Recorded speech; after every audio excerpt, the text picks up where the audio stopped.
Based on assessments and internal findings, there are personalized home care instructions I would like to recommend to you. Would you hear about some options that we have? Yes, please. Tell me more about your current home care routine. Okay, so I brush my teeth at night, and I brush them in the morning after I've had coffee. But my big, intense is at night before I go to bed. So I rinse, and then I floss every night, and then I brush my teeth. Okay. It's really hard to floss this back tooth though, Yeah. because there's not a tooth in front of it. Right. So I don't know if I'm doing it the right way. Like whereas all the other teeth, like you kind of have a guide of the other tooth. Yeah. So in the morning, I just rinse and brush. Okay. What's one thing you would like to work on the most? Alerted to all my recession, just like brushing. I want to improve brushing better, so I'm not like messing up my own teeth. Yeah. Yes, and it's not just you. I think only 30% know how, because you're not really taught. You're just taught like brush, But there's certain like angles that are better that can like help prevent recession of it. So then, like areas that seem like super easy to get to, the pink on them, it's like how stupid. Like, no. It's right in front of your face. It's like the easy, that kind of thing. Yeah. So then I'm worried that I'm like, oh gosh, am I brushing too hard, and that's promoting recession? So I just like I just want to focus on that. Yeah, that definitely can be a factor for it. And interproximal is always difficult when brushing. That's why I recommend brushing and flossing. Yeah. And I clearly see based on your tissue health that you are doing it. And so I'm going to try and work my best to like help to remove that buildup, because only we can remove it once it gets to a certain state. So that's my goal today, so that it helps in the future for you, so that it's not on you. It's not that thing. It's just like that's why we have to like everyone's gonna have happiness at some point. Yes, I totally understand that. Good. Okay. So on a scale of 1 to 10, how important is it for you to make this change? You can say a 10. It's like a 10. Yeah. Some practices they don't do a pass score every time. It's hard to show the patient where like certain areas build up more stuff. Yeah. So that's kind of why we're trying to show that now, so people can see like this is where like bacteria tends to build up. Right. And I appreciate. I don't think I've ever had one that's done. So like I appreciate it too, because I have a lot of shame about my childhood and how I took care of my teeth, and so it's always nice to see it. I'm a visual learner, so it's nice to just see it and not hear the words, but like do better, do better, do better. Right. So it's just kind of like, oh, message sent, got it. Yes. No shame. No shame. Yes. Well, I want you to know too, like it's your certain like cases of rarity, because we can clearly see that you're taking care of your health. It's just one of those things where it's like we feel bad. We're here to help any way we can and just make it like better for you as a patient. So we want to help you achieve your goals. That's what we're here for. Yeah, I just want to keep things where they're at and not get the things that I can. And from seeing your X-rays too, like I can tell like there hasn't been any more attachment loss since your last X-rays that were sent over here. Oh, so good. you're doing your job. You're doing the hardest part about it. Okay, good. Yeah. So I appreciate your willingness to share your home care routine with me. So your plaque assessment indicates that you do tend to build up plaque along like the interproximal areas, particularly on like your lingual. So on the inside of that? on the bottoms, yeah. So like right here, and then if you like open your mouth like this and look in the mirror, you can kind of see it a little bit. Yeah. We're gonna also talk about some like toothbrush stuff and some angles as well, just like help with that. Okay. So I'm gonna explain to you like how like the oral systemic link and like how bacteria builds on there. Okay. So imagine like our gums sit beneath like a turtleneck collar, so it's like kind of like hugging it around it. And so every tooth wears a turtleneck collar.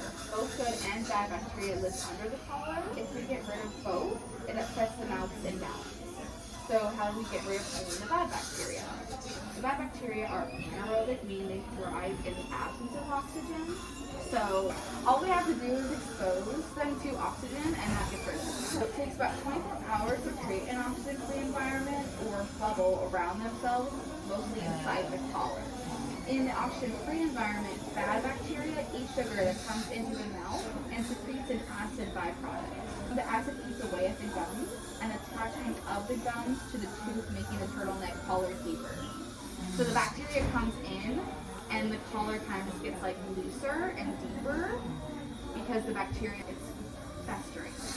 Yeah. So bacteria in plaque and tartar build up also act like a sliver in the gums, causing swelling, redness, and bleeding. So that's why if you look in the mirror for a second, like so your plaque here, you can kind of see like your gums are like slightly inflamed.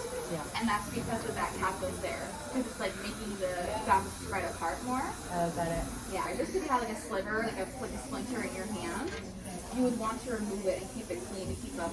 Oh, sliver, yeah. Yeah, to clear up the infection. There are many ways to remove the bubble and oxygenate the color, including toothbrushing, flossing, or like brushes that go in between the teeth. That's what we call interproximal brushes. The Homecare tools I will show you will help remove the bad bacteria in the turtleneck.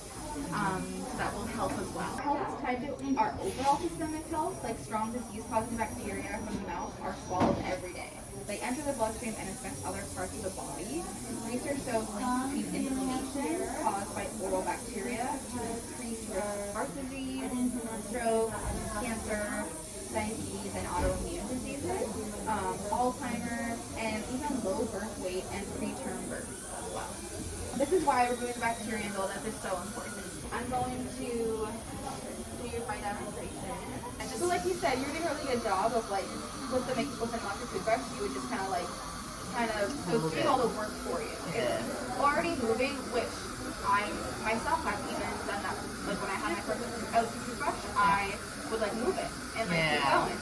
But that's just not necessary. Not necessary, apparently. Starting in any area you want and have it at like an angle. So I wouldn't say you want it to be like right on your gum. So I would try to avoid that. But I would say like a 45-degree angle. And just kind of like slowly start like 1, 2, 3 seconds in your head. 1, 2, 3, 1, 2, 3, and just kind of go around. And most of the times have timers too. They'll have like maybe 30-second timers sometimes. So what I try to do with that is divide my mouth into 4 spots. So like if this is the middle point, and I go this is 1, 2, 3, 4.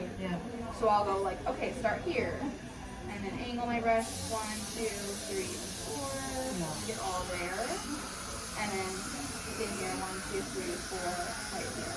What kind of toothbrush or hair? Okay, cool. So there's different types, like for mechanical ones, there's different types of bristle heads. They're soft, hard, medium. So I'm glad that you're using an electric one because they're designed, I guess, to remove biofilm plaque in like an appropriate way. Like let's say, like maybe when you're younger, you had like a really hard toothbrush and you like scrub really hard, then that would cause like your gums to recede. So you're just like 45-degree angle, slowly, and then like what I like to do sometimes is like the last, like once it's like timer's up, go across the booth a little bit, but it's like gently brush it. But usually if you do a 45, you'll get like part of it and part of it there. Well, I appreciate your willingness to consider Homecare recommendations. I think you have created a great Homecare regimen for you, which you already had a great one so far. It's just the appropriate angles for them. I think that will help out in the long run. So angle, and then also just like letting the person do the work for you. I know it's like such a mind tease. You're like, I should do it myself, you know? But that's just like, it's like, more is more. You think that like you're helping, and it's just like kind of the opposite in that situation. Do you have any questions about the Homecare tools I have recommended to you? Nope. I interrupted you when I had the questions. Okay. I've already asked them. As far as goals go, we decided the path forward was about 42%. Like, do you want to like lower it to maybe like another number? Like, well, what's realistic? Once I get your scaling done, it can be probably really close to 10%. So maybe I can say like between like 10 to 20, like for next visit.